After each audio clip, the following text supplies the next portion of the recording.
Early on, we were all really similar, and we listened to the same records, we read the same books, shared the same clothes, actually, a lot, and lived together 24 hours a day.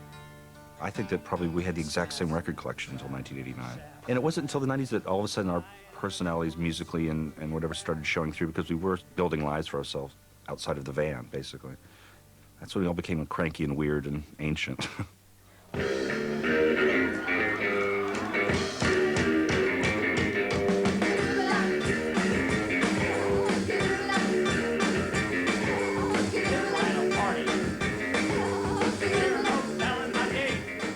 I thought Athens was just this hippie cow town. In fact, I remember saying, I will never live in that fucking hippie cow town.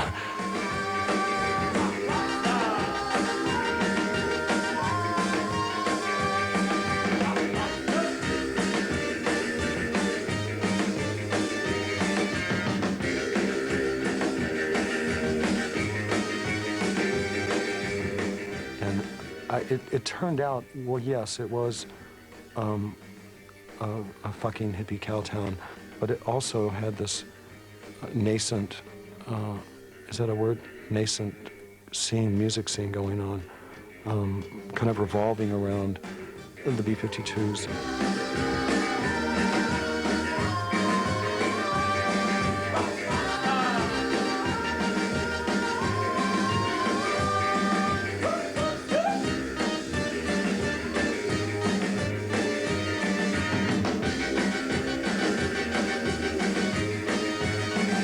The scene in Athens was very individual, and nobody wore leather jackets. You know, it wasn't, everyone took the punk idea, and that was, well, you do whatever you want to.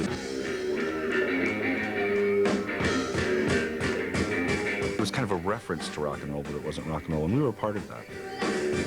The main thing about Athens, it's in the South, it's rather conservative.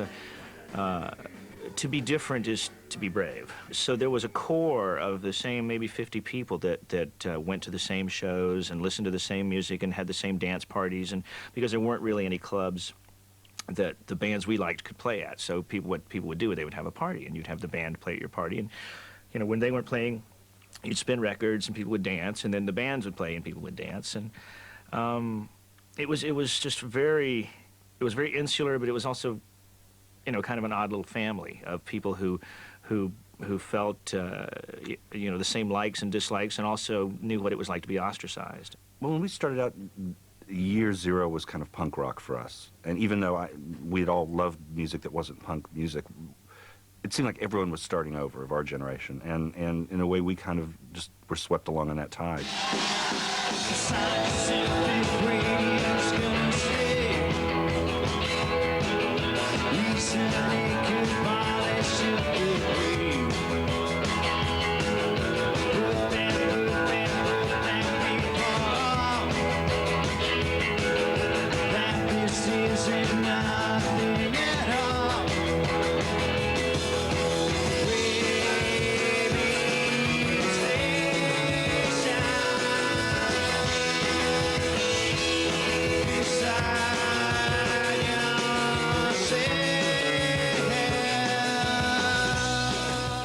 There's so much joy in just being able to play a loud electric guitar. I mean, it's a lot of fun to have that much power and volume at your fingertips, and a lot of musicians are, you know, they were not the most popular kids in high school. They're not the jocks. They're the skinny weirdos that got picked on. So all of a sudden, you know, here's something I can do that will render you completely speechless, because even if you talk, I can't hear you. So it's a very empowering thing.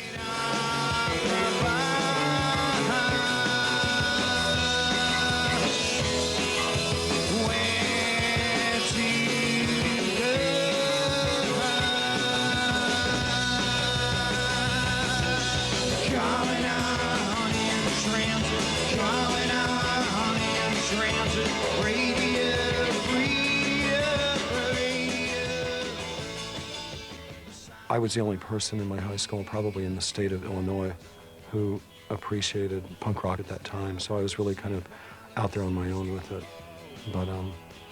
But I sought out and found people who had similar musical interests. And one thing led to another, and then I wound up in Georgia.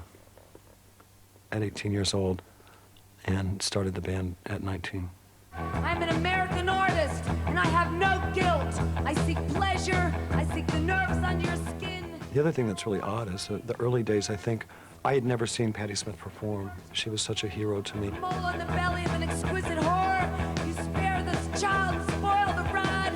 I have not sold my soul to God. The day that it was released, I went out and bought the first album by Patti Smith, Horses. And I sat up all night listening to it, and I was physically sick. It was such a revelation to me. It was epiphanal. Look around you, all around you, riding on a copper wave. Do you like the world around you?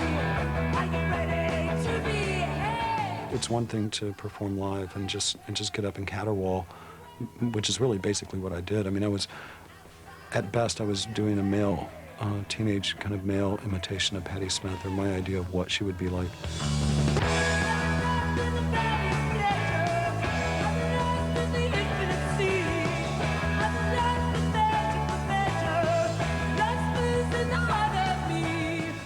I think that what became my vocal style probably had to do with Mike's love of the Ramones and R.E.M's penchant for writing really fast, really frenetic songs.